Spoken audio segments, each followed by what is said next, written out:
Terima kasih masih bersedia untuk menyimak rekaman yang kedua. Lanjutan obrolan saya dengan Mas Amin.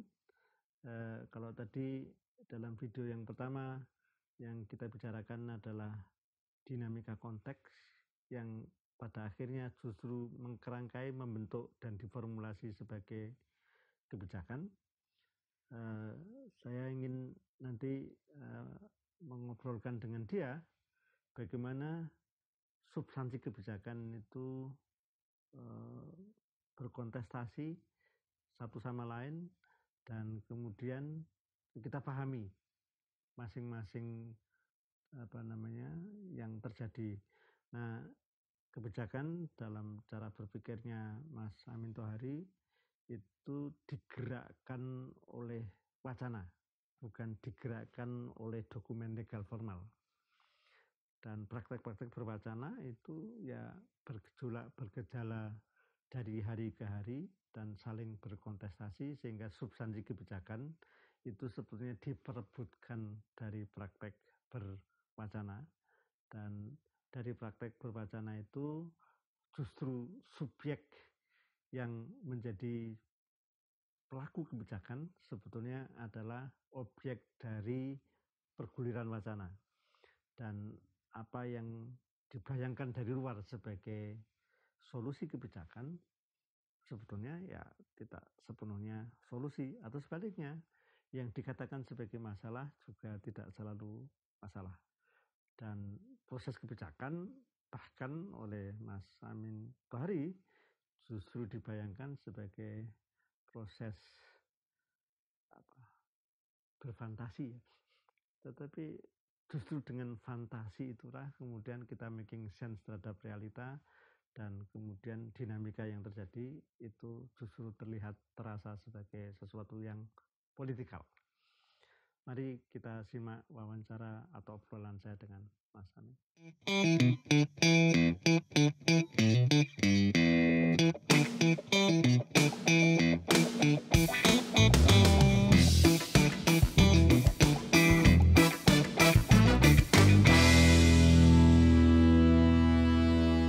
Mas Amin, di dalam narasi Merapi dengan praktek sosialnya kan menghasilkan gambaran kepada kita tentang policy making yang kita cermati dalam lensa teoretik politik relasi kuasa, saling rebutan pengaruh, saling menyingkarkan dan seterusnya. Itu menjadikan gambaran kebijakan publik itu tidak sama dengan gambaran yang dinarasikan oleh textbook pada umumnya yang sedang mainstream. Bahkan tadi ada sinyalemen yang menurut saya menarik, dinamika lapangan, konteks lapangan, proses-proses yang ada itu sebenarnya kan menyelesaikan masalah, dan kemudian rumusan kebijakan itu muncul kemudian, sehingga model berpikir yang selama ini ada di dalam textbook bahwa diputuskan dulu baru diimplementasikan itu dalam praktek atau dalam pengamatan di lapangan itu sebenarnya terbalik, sehingga kita bisa mengusung model berpikir alternatif, konteks yang menentukan konten, implementasi, karena kebijakan itu kan maksudnya kan menyelesaikan masalah, sehingga kemudian bungkus kebijakannya, bungkus substansinya itu baru dirumuskan belakangan, dan dengan begitu kebijakan itu implementable. Dalam kasus Lavatur misalnya, ketegangan antara yang huntap dan untuk menentukan huntap itu kan ada prosesnya banyak, dan katakanlah skemanya masih huntara itu juga ada kontestasi antara desa satu dengan desa lain, ada setuju tidak setuju dan terusnya. Dan setelah formulanya yang implementable itu hadir, baru lalu kemudian rumusan kebijakannya itu dikeluarkan. Dan itu menandakan bahwa supaya kebijakan itu betul-betul mengatasi masalah, maka implementabilitas kebijakan atau praktek implementasi itu settle, baru rumusan kebijakan itu membungkusnya. Itu namanya model bottom up di dalam policy implementation. Ada ilustrasi, elaborasi secara lebih runtut, lebih berbasis pengalaman di lapangan atau pengamatan di lereng Merapi. Ya, saya kira kalau kita menamainya dengan bottom up proses, itu lebih mendekati dengan cerita saya tadi, Pak Purwo. Cuman saya mau membawa ini ke sedikit lebih abstrak ya. Oke, siap. Sedikit lebih abstrak. Saya tidak bisa cerita kayak gini. Kalau di kepala saya textbook itu. Jadi saya harus menggunakan sesuatu yang berbeda untuk memahami ini secara terbalik. Gitu. Sehingga kalau kita kan sering ya, ini kebijakannya kok nggak jalan gitu kan. Sering kan gitu ya, Pak Pur ya. Ini nggak sesuai sama yang ditulis sama yang kalau kita pakai cara ini memang nggak bakal sesuai gitu. Karena apa? Karena realitas di lapangannya itu dinamikanya berlangsung per hari, mungkin per menit gitu ya. Maksudnya teks kebijakan itu dia akan mengalami out of date dengan sendirinya gitu ya. Nah, tapi saya mau bilang kerangka yang saya cerita soal Huntap, saya cerita soal bagaimana kebijakan itu menata orang harus pergi dari sini, harus pindah ke sini, terus nanti balik ke sana. Yang kawasan yang dulu mereka hidup di sana itu jadi apa, dan seterusnya gitu. Karena saya sedang menceritakan itu di dalam apa yang biasanya kita kenal dengan kebencanaan. Dia sudah menjadi kebenaran sendiri. Dia sudah jadi rezim kebenaran itu loh. Yeah. Sehingga kalau kita nggak mengidentikan diri dengan itu, kita jadi merasa bersalah itu loh. Ini kan bencana. Tolong dibantu diceritakan bekerjanya rezim kebenaran, mulai dari adanya wacana bencana, lalu ada letusan, dan kemudian ada huntara, huntap, lalu kemudian lavatur. Wah, iya. Nah, ini menarik nih. Dan terus pertanyaannya kan, kok bisa itu disebut dengan kebenaran? Yang pertama, kita kan mengikuti dia. Kita kan percaya sama ini ya. Harus ke sini, ke sana, dan seterusnya gitu kan. Artinya kalau dia sudah bilang, Anda adalah pengungsi. Tempatmu di sana. Gitu. Kamu adalah pengungsi. Ya, kamu harus berbagi sama yang lain. Nah, kamu harus tinggal di Stadion Maguwo gitu. Karena kamu pengungsi gitu. Sebutan pengungsi itu muncul dari kebencanaan. Dan kebencanaan, dan orang percaya dengan itu karena kebencanaan menjadi kebenaran. Terus kebencanaan ini muncul dari mana? Biasanya kalau kita cerita tentang kebenaran itu kan ini didahului oleh riset gitu kan ya. Ada isinya sesuai dengan logika dan seterusnya. Enggak begitu kalau yang saya lihat. Kebencanaan ini kita percaya sebagai cara untuk menata Merapi dalam yang gede itu. Karena apa? Karena dia memenangkan pertarungan dengan Mbah Marijan. Jadi rezim kebenaran kebencanaan ya yang berjalan, dan dengan adanya rezim itu orang tiba-tiba diberi status dan menerima status sebagai pengungsi, dan status itulah yang kemudian meregulerkan dia sebagai pengungsi dan dia menjadi governable. Betul. Sehingga orang patuh dengan itu. Oh ya, saya pengungsi. Kalau saya pengungsi, saya harus tinggal di sini gitu. Nah, setelah dia menjadi kebenaran itu sendiri, kebencanaan ini sebagai contoh, dia membuat banyak sekali klasifikasi. Anda ini daerah aman dan tidak aman, gitu ya. Anda pengungsi, bukan pengungsi. Anda tinggal di Huntap dan tidak dihuntap. Ini zonasinya KRB ini, gitu kan? KRB 1, 2, dan 3, gitu. Kalau kita pergi ke sana, yang kita lihat itu barangnya sama gitu. Tapi begitu kita masuk ke dalam kebencanaan, kita tahu ini adalah rezim kebencanaan KRB 1, KRB 2, dan KRB 3. Dan itu pula yang membuat pemerintah memasang rambu-rambu untuk kebencanaan itu jadi masuk akal gitu. Jadi orang kemudian mau datang untuk dilatih caranya bisa menghindar dari bencana, dalam mitigasi bencana dan seterusnya, sehingga semuanya mudah untuk diatur gitu. Semuanya jadi governable gitu. Gitu. Nah, saya ini misalnya saya adalah pengungsi ya. Kan saya ini adalah petani peternak juga sebelumnya. Atau saya sebelumnya adalah penambang. Tapi begitu saya distatusi pengungsi oleh si kebencanaan ini, nah yang status yang lain tadi minggir dulu gitu. Saya ini pengungsi gitu. Nah, kalau sudah pengungsi gimana? Anda harus setelah dari pengungsian masuk ke huntara gitu. Inilah proses menjadi pengungsi, inilah proses untuk keluar dari pengungsi gitu loh. Dari huntara terus kemudian ke ke huntap gitu. Termasuk juga kebencanaan ini sebagai kebenaran itu sendiri, dia bisa mengatur wisatanya itu yang sini aja, yang sana enggak gitu. Nah, kemudian ada zona khusus atau jalur khusus untuk lavatur. Dibikinkanlah jalur khusus untuk lavatur. Gitu. Oke, enggak apa-apa masuk kawasan rawan bencana, tapi di saat-saat tertentu Anda harus patuh ya sama kami ya, siap gitu kan. Yang Jeep Lavator juga mengidentifikasi diri dengan bencana gitu. Sehingga dia mudah diatur dalam pengertian yang berbeda.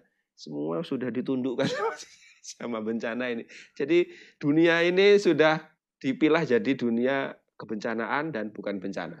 Itu berarti yang menjadikan orang behave, orang mematuhi kebijakan, itu bukan policy statement yang dikasih dasar hukum, tetapi berlakunya rezim kebenaran yang membuat mereka mematuhi apa yang diharap.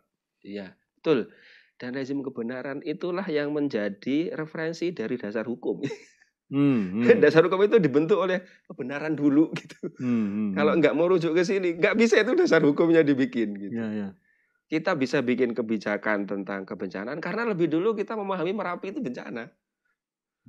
Gitu. Kalau tanpa itu dulu nggak jadi kebijakannya gitu. Itu berarti ada diskurs, ada wacana yang bergulir dulu, baru masuk akal kebijakan itu dirumuskan. Ya, diskurs ini dulu, baru dia menentukan ada harus bagaimana kebijakannya gitu. Nah, cerita saya yang panjang tadi itu adalah cerita bagaimana diskurs kebencanaan, diskurs wisata, diskurs petani peternak, diskurs penambangan sedang berusaha untuk membungkus Merapi gitu.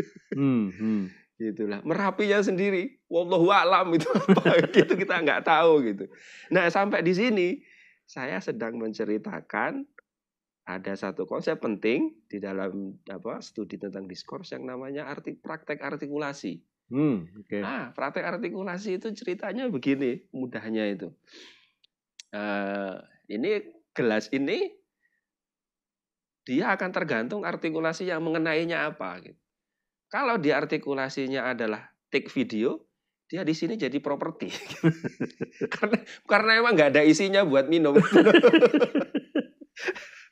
Tapi kalau nanti di kantin, nah dia untuk minum. Nah, artikulasi kantin ini menentukan si gelas ini.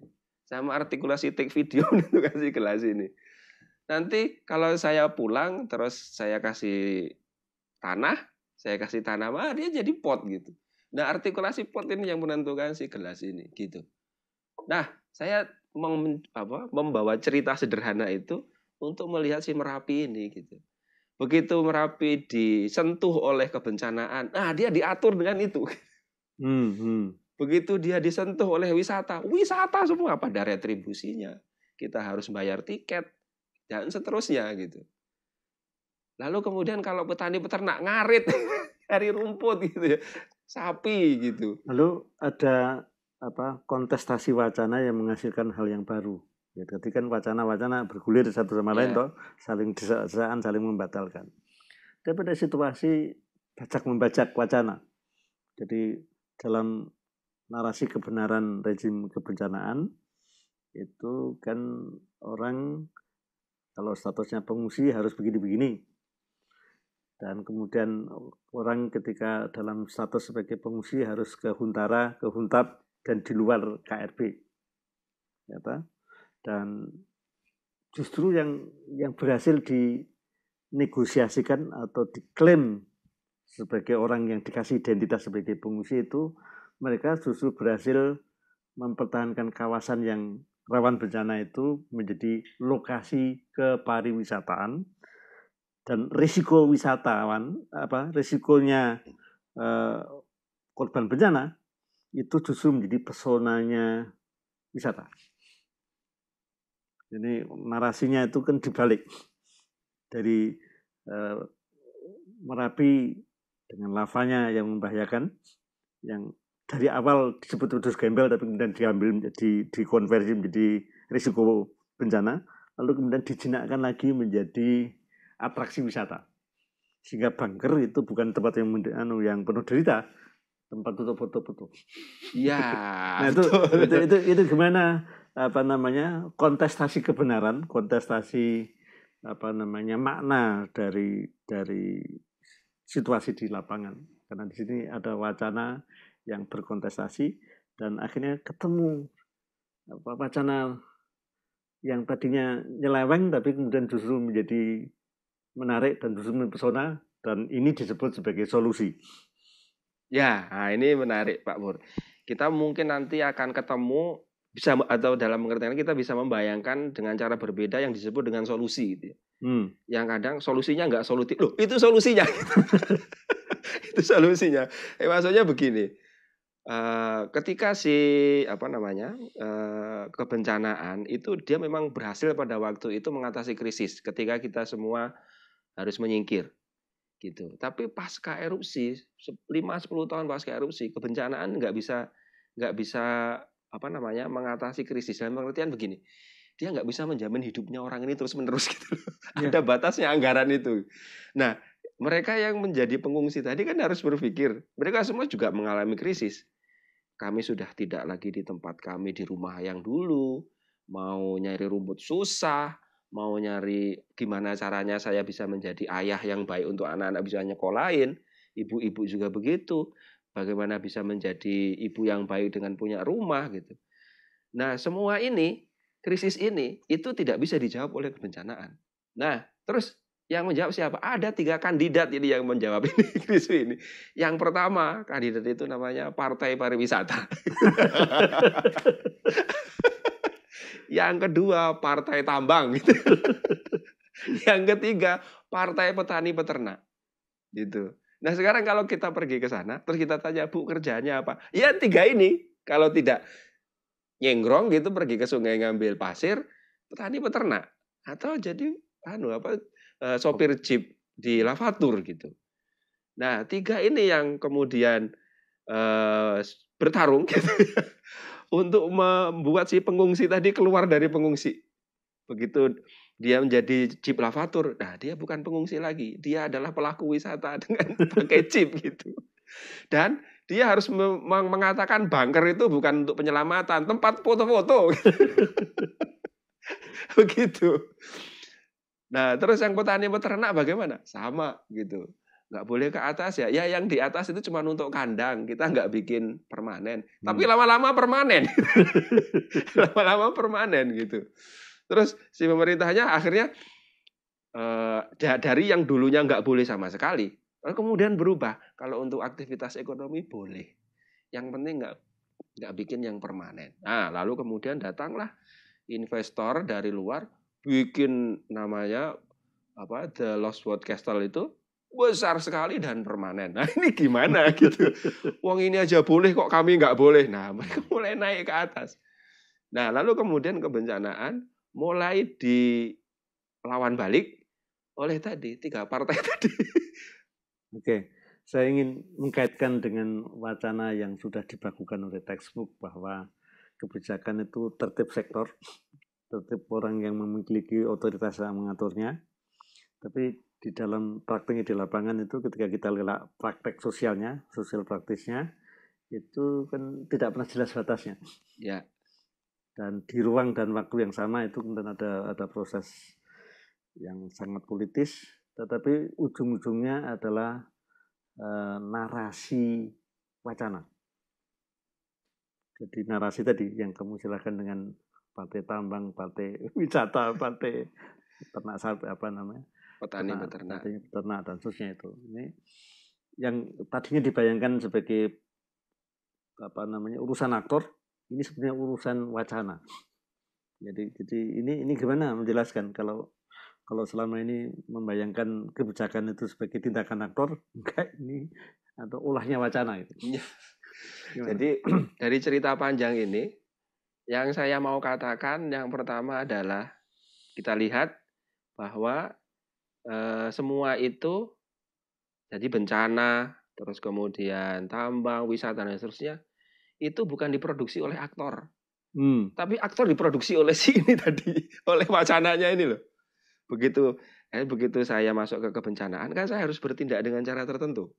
Nah, bencananya itu yang membentuk saya. Kalau saya pergi ke penambangan, kan saya harus bawa cenggrong gitu. Bukan bawa jeep gitu. Saya harus pergi ke sungai. Jadi penambang ini yang membentuk saya harus ngapain gitu. Bukan saya wacana yang tambang ya. Iya, jadi wacana tambang itu yang membentuk saya. Bukan selama ini kan kita bilang ini ada aktor yang memproduksi, enggak begitu. Cara yang sedang saya katakan, diskurs ini loh yang membentuk Anda itu siapa tergantung diskurs yang seperti gelas tadi itu. Anda itu seperti gelas, seperti gunung Merapi gitu ya. Yang kadang-kadang Anda muncul sebagai mahasiswa. Kalau yang sedang mengenai Anda adalah kampus gitu. Tapi Anda adalah anak kos. Kalau yang mengenai Anda, ibu kos datang nagih uang kos gitu. Ya. Dan seterusnya. Nah, kita itulah yang disebut dengan kita itu enggak jelas. Dalam pengertian lain ada di satu teori tertentu kita itu lack, kita itu kosong gitu. Sampai ada sesuatu yang mengisi kita gitu. Dan yang mengisi adalah wacana. Dan yang mengisi kita itu diskurs, wacana. Dan wacana itu ya kebenaran itu gitu. Nah, kalau kita bilang tambang ini ngerusak lingkungan dan seterusnya, Anda sedang berada di posisi lingkungan. Nah, gitu. Partainya beda, Bos gitu. Nah, kalau Anda bilang gini-gini, nah, yang saya posisinya di mana ya gitu. Itu yang disebut dengan dalam satu teori tertentu namanya subject position. Anda sedang berada di posisi mana gitu. Nah, tadi yang saya cerita begitu posisinya bencana, wisata ini enggak ini ya gitu ya. Enggak make sense gitu. Nah, dan semuanya dibentuk oleh itu dan kita lihat bagaimana wacana tadi bertarung satu sama lain untuk membungkus Merapi itu. Lalu dari sekian banyak itu kan koeksis dalam praktek sosialnya.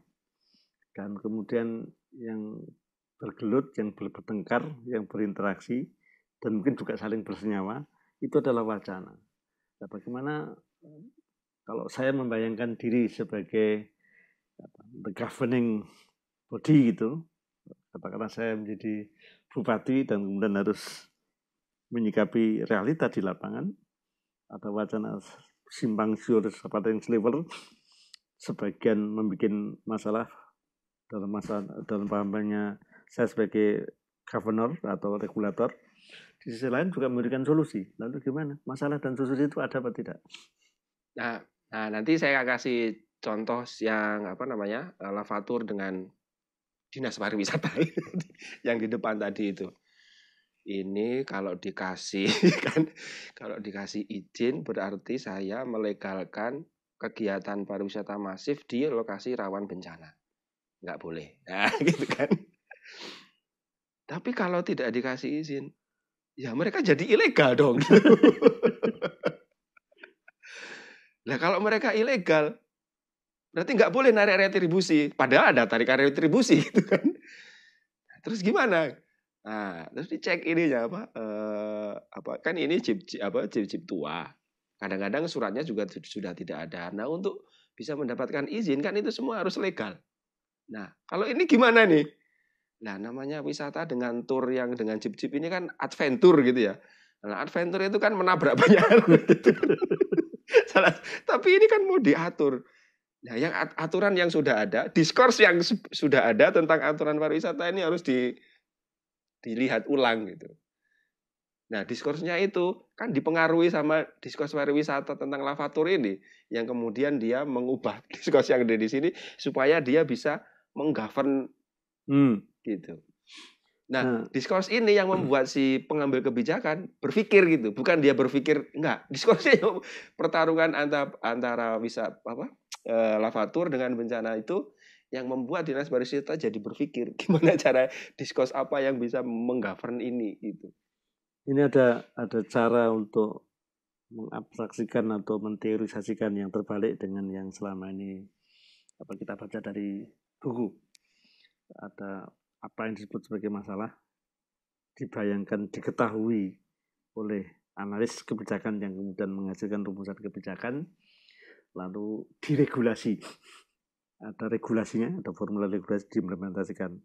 Nah, dari cara Mas Amin membaca persoalan atau membaca solusi di lapangan itu, justru wacananya berseliweran, lalu satu hal diselesaikan, hal lain tadi menjadi ketidakjelasan, dan kemudian kontestasi wacana itu terus berkecamuk, dan kemudian yang dikatakan sebagai solusi adalah koeksistensi dari wacana-wacana yang diusung oleh subjek posisi yang berbeda-beda. Betul, Pak Pur. Jadi di satu sisi lavatur itu inovatif, tapi dalam inovasi sendiri ada banyak pelanggaran. Ya, betul itu. Jadi yang disebut sebagai solusi kebijakan itu ternyata tidak bisa dibaca hitam putih sebagaimana dibayangkan dalam sebagian besar mainstream textbook, sehingga kata regulate to regulate ya, regulasi itu keteraturannya bukan turunan dari kata-kata yang dikasih baju hukum, tapi ya antara solusi dan tidak solusi, justru menyelesaikan satu kelompok satu wacana, tapi kemudian menafikan kelompok yang lain, dan kadang-kadang itu disebut sebagai inovasi, tapi kadang-kadang disebut sebagai pelanggaran. Dan merayakan pelanggaran sebagai inovasi, gimana caranya? Ya, begitulah saya lihat. Mau bagaimana? Gimana ya? Oh, ada istilah penting yang di dalam diskusi tentang diskurs ya. Yang saya ceritakan tadi itu adalah politikal. Dan regulasi itu mencoba untuk menghentikan politikal tadi. Nah, yang regulasi itu politik gitu. Jadi yang sedang saya bercerita dengan cara politikal. Dengan cara ilmu politikal, bukan ilmu politikal, ilmu politik, ilmu yang mencoba menghentikan yang politikal tadi itu. Nah, yang politik itu ditentukan oleh yang politikal tadi kan. Jadi kebijakan ini yang menentukan yang tadi itu, yang Pak Pur cerita. Solusi tapi juga melanggar. Tapi kalau nggak diatur begitu ya gimana? Ini yang pembangunan baru, luas sekali, lokasi wisata luas sekali.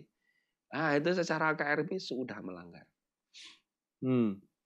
Lalu gimana? Ya tetap beroperasi, tetap jalan gitu ya. Pemerintah harus menegakkan aturan betul, ngasih pelang di situ. Nah terus wisatanya tetap jalan. Terus yang lain yang bangun juga, yang lebih misalnya di daerah mana itu yang dia sudah tahu betul apa itu kawasan ini kawasan KRB gitu. Tapi ya bikin resort di situ, ada kolam renangnya luas sekali gitu. Nah itu kan melanggar. Nah, kalau nggak gini terus gimana? Nah, tapi dengan cara itu kita bilang itu solusi atau pelanggaran kan susah ya. Jadi koesis yang terus menerus itu membuat ya semuanya bisa jalan gitu. Menurut saya Pak Pur. Di satu sisi Mas Amin tadi menggunakan narasi rezim kebenaran kebencanaan, lalu menghasilkan sekian banyak konsekuensi. Tapi di sisi lain ada rezim kepariwisataan. Dan itu juga rezim kebenaran sendiri. Dan kemudian ketika itu koeksis, lalu nggak pernah jelas solusi dan masalah. Jadi gimana kita menganalisis kebijakan? Sepertinya kita perlu membayangkan ulang apa yang kita bayangkan dengan solusi dan masalah. Jadi kan gini, saya juga kalau belajar kebijakan itu kan masalahnya di luar kebijakan, ya kan Pak Pur ya. Ini ada masalah nih di luar, terus di sini ada kebijakan, terus kebijakan datang untuk mengatasi masalah itu. Kalau yang saya ceritakan, kayak sepertinya masalah itu diproduksi oleh kebijakan juga gitu. Yang memproduksi masalah itu ketika kita mau bikin kebijakan itu loh. Hmm. Ya misalnya gini ya, yang tadi saya bilang ini kan nggak kawasan rawan bencana. Lalu kita mau bikin kebijakan. Nah kebijakan yang kita bikin ini kan ada di posisi tertentu yang membuat yang sana jadi masalah itu. Artinya masalah itu ada di dalam kebijakan itu sendiri. Dia tidak di luar. Selama ini kan dibayangkan di luar. Ketika kita berada di satu rezim kebenaran tertentu, kita kan memproduksi yang lain sebagai yang salah. Gitu. Nah, kebijakan itu selalu berada di dalam rezim kebenaran tertentu. Gitu. Sehingga yang namanya yang kita sebut dengan masalah itu bagian dari formulasi kebijakan. Dia bukan berada di luar sana, di dalam sini. Agak susah ya membayangkannya itu ya. Ya, di dalam salah satu definisi kebijakan publik itu kan what the government choose to do or not to do, melakukan atau tidak melakukan. Dan jadi dari pemetaan yang kita lakukan tadi, mau melakukan yang manapun salah atau melakukan yang manapun benar. Iya. Sehingga choose to do or not to do itu kan memang tidak bisa dibicarakan hitam putih seolah-olah masalahnya itu ada di luar policy maker atau policy making, dan juga ya bagian dari mendefinisikan masalah itu sendiri sudah masalah. Betul. Ya itu. Oke, ini kalau kita memahami kebijakan sebagai perjuangan rezim kebenaran yang diusung oleh wacana-wacana yang justru wacana-wacana itu menghasilkan subjek. Nah, dan objek. Tetapi subjek dan objek itu kan berganti-ganti. Betul sekali. Sampai membingungkan kami. Berganti-ganti, betul sekali. Tergantung. Terus gimana ini? Bagaimana artikulasi wacana dan kemudian redefinisi atau reposisi subjek terus-menerus terjadi. Gimana kita bisa memformulasikan itu untuk bisa memahami dinamika kebijakan? Ya, yang pertama kita harus menyadari bahwa kebijakan itu bagian dari dinamika itu. Sehingga kalau kita bilang kebijakan, kita sesungguhnya sedang melakukan satu mengoperasikan rezim kebenaran tertentu gitu. Dan begitu kita mengoperasikan rezim kebenaran tertentu, pada saat yang sama kita sedang politik gitu. Nah, tadi saya bilang kita mau mengatur sesuatu. Ya, terus kita berada di artikulasi yang mana kebijakannya? Kalau dia berada di artikulasi kebijakan kebencanaan, kan dia nggak bisa dijuduli kebijakan pariwisata. Dia harus kebencanaan. Dan begitu dia masuk ke kebencanaan, dia masuk ke dalam satu tata diskursus kebijakan yang spesifik. Sehingga diskursus kebijakan yang spesifik ini akan memberitahu mana masalah, mana bukan. Ya. Karena masalahnya bagi kebencanaan itu beda sama pariwisata. Beda sama tambang gitu. Begitu. Tapi siapapun yang terlibat di situ dan mencoba hadir sebagai subjek dengan wacana tertentu, itu kan tidak pernah utuh, dan kemudian orang harus pindah-pindah posisi supaya make sense dalam rezim kebenaran, supaya make sense dalam wacana itu. Nah, dari pertukaran posisi terus-menerus itu memang selalu politikal, dan kemudian solusi itu sebenarnya kan hanya ilusi. Betul, itu ilusi, tapi tanpa itu kita nggak punya solusi. Betapa pentingnya ilusi itu gitu ya. Ya, bahkan kalau kita cerita di diskusi tentang diskurs, yang namanya kebijakan itu fantasi. Tapi tanpa itu kita nggak bisa bergerak gitu loh, nggak bisa. Ya anggaran nggak bisa turun kan, nggak bisa. Tapi ya itu betapa pentingnya dia gitu. Oke, ini semakin menolak ini ya. Jadi yang dibayangkan dalam standar analisis yang sedang mainstream, sedang populer itu kan dari filosofi, lalu muncul visi misi, lalu muncul formula, dan kemudian diimplementasikan, dan itu ternyata bahasanya Mas Amin itu hanyalah fantasi. Betul. Dan kita hidup dan menghidupi hidup di dalam fantasi itu. Dan kita harus terus Masa memproduksi. undang-undang dasar kamu katakan fantasi? Betul, karena tanpa itu kita nggak bisa jadi negara.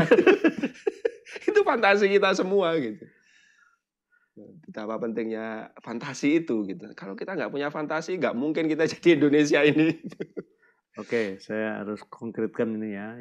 Yang disebut sebagai Indonesia itu kan sebetulnya hanya imajinasi bersama, dan kesamaan imajinasi itu menjadikan publik itu ada, Iya. gitu kan? Dan kemudian imajinasi terus-menerus yang dengan itu kita bisa membayangkan banyak hal, mewacanakan banyak hal, itulah yang disebut sebagai realita sosial.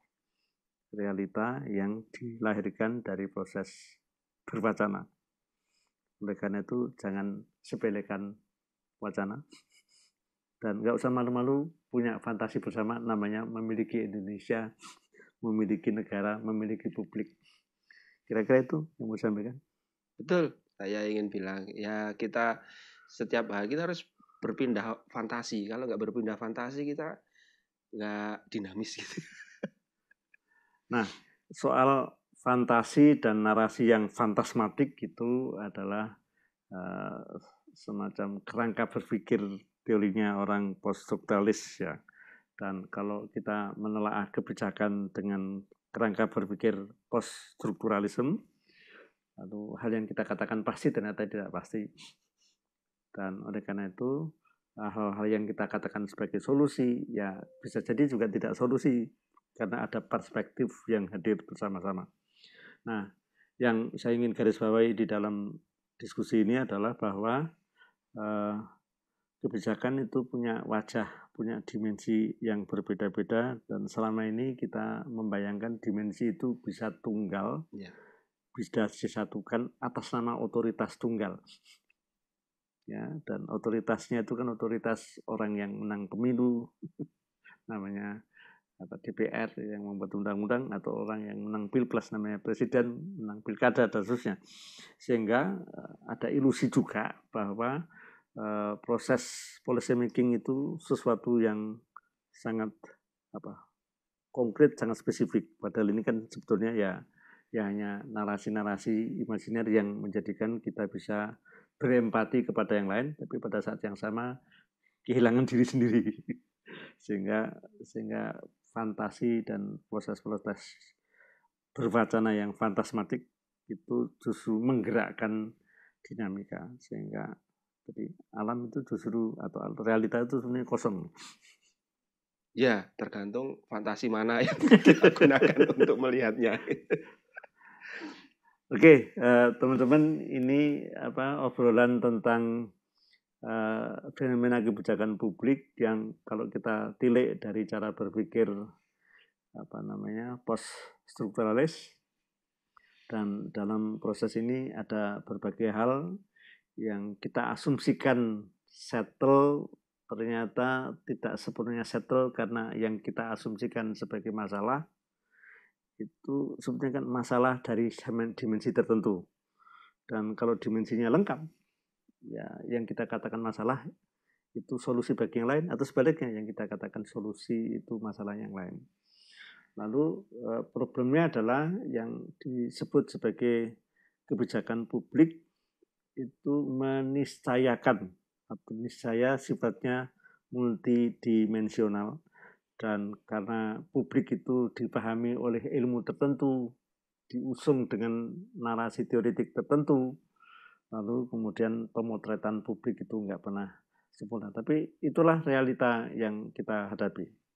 Nah, kalau kebijakan publik itu isinya sebetulnya adalah kontestasi narasi, kontestasi dari wacana yang menghadirkan subjek yang berbeda-beda, warga publik atau pelaku publik itu niscaya berganti-ganti posisi, sehingga untuk bisa survive dalam realita yang sifatnya multidimensional, subjek itu tidak bisa memutlakkan dirinya, karena dia harus ganti-ganti posisi dari waktu ke waktu.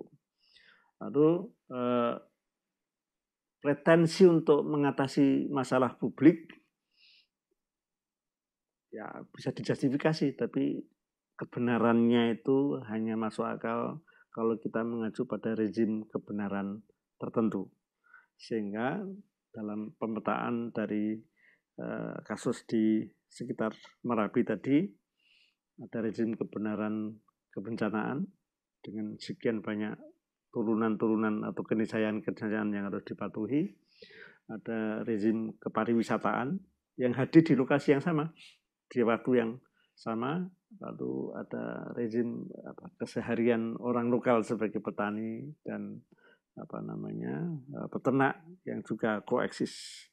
Dan problemnya adalah kita sudah terikat kepada teori birokrasi yang mengandaikan realita itu bisa dipotong-potong oleh pemegang otoritas, dan masing-masing pemegang otoritas itu punya cakupan kewenangannya sendiri-sendiri dan berhak mengeksklusi perspektif dan kewenangan yang lain. Dan hak untuk mengeksklusi itulah menjadikan kita sebetulnya meragukan romantisasi dari kapasitas negara untuk menyelesaikan kebijakan. Karena apapun yang didefinisikan sebagai masalah itu tidak pernah utuh sebagai masalah, dan selalu ada pihak lain yang jadi korban. Jadi masalah dan solusi itu kemudian sifatnya, ya untuk gampangnya sifatnya relatif gitu. Dan pretensi untuk bisa mencapai hal-hal yang mulia mengatasi masalah itu sebenarnya secara keilmuan, secara teoretik itu tidak harus dibakukan sebagai kebenaran mutlak, karena kalau kita tadi menggunakan cara berpikir post-strukturalis, ya masing-masing wacana itu mengusung kebenaran menurut versinya sendiri. Yang poin yang kedua adalah yang selama ini mencoba untuk hadir sebagai subjek itu ternyata kan justru ditunggangi oleh, disetir oleh, dinisayakan oleh wacana-wacana yang ada. Dan gagasan untuk misalnya berpartisipasi sebetulnya itu kan hanya mengganti posisi, bukan dari tidak berpartisipasi menjadi berpartisipasi. Dan kalau kita harus membicarakan partisipasi dalam kebijakan, ya sebetulnya praktisnya itu ya hanya tinggal mengusung wacana yang mana gitu, sehingga orang yang disebut membangkang dan patuh itu juga tidak jelas gitu. Ini simulasi dari lapangan. Tapi yang paling menarik lagi adalah kalau kebijakan itu hadir sebagai wacana, dan tadi yang disebut sebagai aktor itu sebelumnya adalah babunya wacana ya, sebagai artikulator dari wacana-wacana yang ada itu, maka ide tentang the making of subject ya, ide tentang menghadirkan subjek itu ya meniscayakan adanya kontestasi dari subjek yang lain, dan oleh karena itu kita tidak usah berpretensi kebijakan itu hadir di ruang kosong yang kemudian tidak ada konflik, karena justru kontestasi, negosiasi terus-menerus itulah keniscayaan yang harus diikuti atau dihadapi oleh aktor yang memposisikan diri sebagai policy maker. Nah, kalau policy maker itu cara berpikirnya itu post-strukturalis, ya tidak usah berpretensi masalah yang didefinisikan itu betul-betul masalah, atau sebaliknya solusi yang dijanjikan itu betul-betul solusi, karena realita yang selalu multidimensional. Nah, saya berharap dengan cara berpikir ini kita menjadi lebih arif, sehingga kalaulah kita menganalisis atas dasar apa yang kita sebut sebagai fakta, data dan seterusnya, itu versi data yang dilihat dari cara berpikir tertentu. Jadi orang yang ketahuan tidak punya STNK mobilnya itu bisa jadi statusnya adalah tokoh kepariwisataan yang inovatif, tapi itu juga pelanggaran peraturan lalu lintas. Jadi realita kebijakan tidak bisa di bidang itu, dan kemudian oleh karena itu maka kalau ada rezim administrasi, rezim pendataan dan seterusnya, itu hanyalah alat atau cara kita untuk making sense terhadap realita dan tidak usah mengabsolutkan otoritas pemerintah, otoritas yang kita klaim sebagai miliknya aktor, karena kita sebetulnya hanya operator dari wacana tertentu, bukan yang memiliki wacana gitu. Nah, kalau hal-hal macam ini kita bisa sandingkan dengan narasi-narasi analisis-analisis yang ditelaah dengan metode yang lain, harapannya kita bisa lebih bijaksana. Saya tidak ingin mengatakan bahwa ini analisis yang benar mutlak gitu, karena berangkat dari relativitas dan tadi kehadiran wacana yang berbeda-beda. Nah, dari obrolan saya dengan Mas Amin Tohari ini, saya berharap punya contoh melakukan analisis kebijakan yang melihat persoalan dengan cara yang berbeda, karena tadi yang kita sebut sebagai persoalan itu bisa jadi tidak persoalan ketika ditelaah secara lebih empatik, lebih berwawasan pelaku di lapangan. Dan dari analisis-analisis ini saya ingin mencontohkan kepada para mahasiswa di dalam mata kuliah public policy atau mata kuliah governance atau mata kuliah analisis kebijakan atau mata kuliah sejenis, ada banyak hal yang kita bisa analisis dengan cara yang lain. Syaratnya ada keberanian untuk menggunakan kerangka teori tertentu. Soal benar tidaknya, ya kalau kita menggunakan cara berpikir ini, ya nggak usah nggak usah ketakutan, karena ada rezim kebenarannya sendiri yang kita bisa justifikasi. Nah, yang terakhir untuk sebagai penutup, proses kebijakan itu memang rumit karena melibatkan dimensi yang berbeda-beda, dan kalaulah kita analisis itu hanya cara kita untuk making sense terhadap realita. Dan realitanya itu sendiri ya selalu masih bisa dikontestasikan, direbut satu sama lain.